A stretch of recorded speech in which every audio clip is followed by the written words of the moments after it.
দক্ষিণ এশিয়ার দুই প্রভাবশালী দেশ পাকিস্তান ও আফগানিস্তানের সীমান্ত আবারও উত্তপ্ত হয়ে উঠেছে।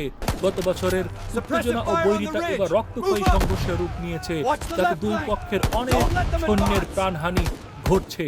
প্রশ্ন উঠছে, কেন এই মুহূর্তে পাকিস্তান আফগানিস্তান সীমান্তে সংঘাত এত ভয়াবহ হয়ে উঠল? কাতার ভিত্তিক সংবাদ মাধ্যম আল জাজিরার প্রতিবেদনের আলোকের এ বিষয়ে বিস্তারিত জানাবো আমি, মোহাম্মদ আতিকুর রহমান অমিরাজ। পাকিস্তান ও আফগানিস্তানের মধ্যকার এই দ্বন্দ্ব হঠাৎ তৈরি হয়নি।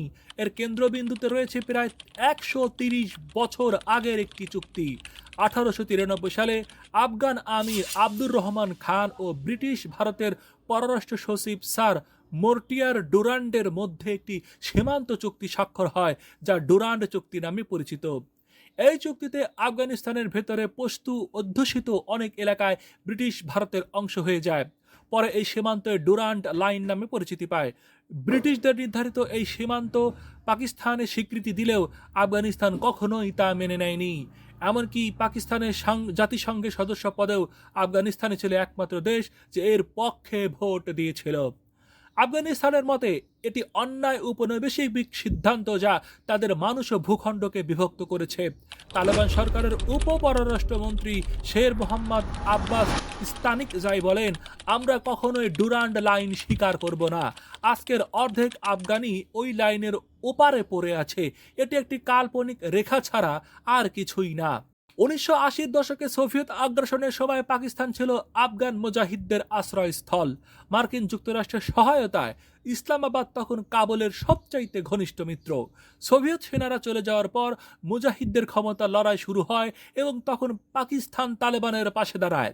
ইসলামাবাদের প্রত্যক্ষ সহায়তায় ১৯৯৬ সালে ক্ষমতায় আসে তালেবান। তখন মনে হচ্ছিল দুই দেশের সম্পর্ক নতুন বন্ধুত্বের দিকে এগোচ্ছে। কিন্তু ২০০১ সালের মার্কিন যুক্তরাষ্ট্রের 9/11 হামলার পর পরিস্থিতি পুরোপুরি বদলে যায়। মার্কিন নেতৃত্বাধীন জোট সন্ত্রাস দমনের নামে আফগানিস্তানে হামলা চালায় এবং পাকিস্তান বাধ্য হয়ে যুক্তরাষ্ট্রের পক্ষ নেয়। পাকিস্তানের এই সিদ্ধান্ত ক্ষুব্ধ হয়ে আফগানিস্তানের তালেবান সরকার ও পাকিস্তানকে বিশ্বাসঘাতক ঘোষণা করে। এর পরিণামে সীমান্ত সন্ত্রাসীদের অনুপ্রবেশ বেড়ে যায়। তেহরিকে তালেবান ও পাকিস্তান টিটিপি এর উত্থান ঘটে এবং পাকিস্তানের ভেতরে একের পর এক হামলা হয়। সম্প্রতি পাকিস্তানের সেনাবাহিনী সীমান্ত পেরিয়ে আফগানিস্তানে বিমান হামলা চালিয়েছে। পাকিস্তান জানিয়েছে, ইসলামাবাদের একটি শিয়া মসজিদে সম্প্রতি আত্মঘাতী হামলার সঙ্গে জড়িত সশস্ত্র গোষ্ঠীগুলোর 7টি ঘাঁটি এই ইসলামী স্টেট সংশ্লিষ্ট একটি গোষ্ঠীকে লক্ষ্য করেই এই বিমান হামলা চালানো হয়েছে। আফগানিস্তানের প্রতিরক্ষা মন্ত্রণালয় জানিয়েছে, নানগারহার ও পাকতিয়া প্রদেশের একটি ধর্মীয় স্কুল ও কয়েকটি আবাসিক বাড়িতে হামলা হয়েছে। এতে নারী ও শিশুসহ অনেক মানুষ নিহত ও আহত হয়েছেন।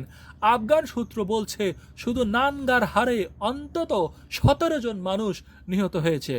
এর আগে 6 ফেব্রুয়ারি ইসলামাবাদের একটি শিয়া মসজিদে আত্মঘাতী হামলায় অন্তত 31 জন নিহত ও 170 জন আহত হন, যার দায় স্বীকার করেছে ইসলামী স্টেট। এছাড়া সম্প্রতি খাইবার পাখতুনওয়ার বানু ও বাজাওয়ে আত্মঘাতী হামলায় সেনা সদস্য সহ কয়েকজন নিহত হন। পাকিস্তানের দাবি, এসব হামলা পরিকল্পনা আফগানিস্তানের ভেতর থেকেই করা হয়েছে। তবে আফগান সরকার এই অভিযোগ অস্বীকার করেছে এবং আফগানিস্তানের বিমান হামলাকে আন্তর্জাতিক আইনের লঙ্ঘন বলে নিন্দা জানিয়ে এর জবাব দেওয়ার কথা বলেছেন। ২০২২ সালের অক্টোবরে সংঘর্ষের পর কাতারের মধ্যস্থতায় দুই দেশের মধ্যে একটি যুদ্ধবিরোধী চুক্তি কার্যকর হয়েছিল, যা এখনো পুরোপুরি ভাঙেনি। তবে নতুন করে উত্তেজনা বাড়ায় পরিস্থিতি আরও জটিল হয়ে উঠেছে। এই মুহূর্তে দুই পক্ষ তাদের নিজ নিজ অবস্থানে অটল রয়েছে এবং পিছু হটে নিজেদের দুর্বল প্রমাণ করতে চায় না। পাকিস্তান এখন তালেবানের একটি শাসন হিসেবে দেখছে এবং চাইছে আফগান সরকার আরও অন্তর্ভুক্তিমূলক হোক। পাকিস্তান হুঁশিয়ারি দিয়েছে, তালেবান যদি টিটিপির বিরুদ্ধে ব্যবস্থা নিতে ব্যর্থ হয় তবে আফগান ভূখণ্ডের অভ্যন্তরে পাকিস্তান হামলা অব্যাহত রাখবে। নিঃসন্দেহে পাকিস্তানের সামরিক বাহিনী অনেক শক্তিশালী, তবে প্রযুক্তিগতভাবে অনেক উন্নত। তালেবানের কাছে আধুনিক বিমান প্রতিরক্ষা ব্যবস্থা বা যুদ্ধবিমান নেই, তাই তারা সরাসরি মোকাবেলা করতে পারছে না। আফগানিস্তানের স্থল বিশিষ্ট হওয়ায় পাকিস্তানের মধ্যে দিয়ে বাণিজ্যের উপরে তারা অবশ্য অনেকটাই নির্ভরশীল।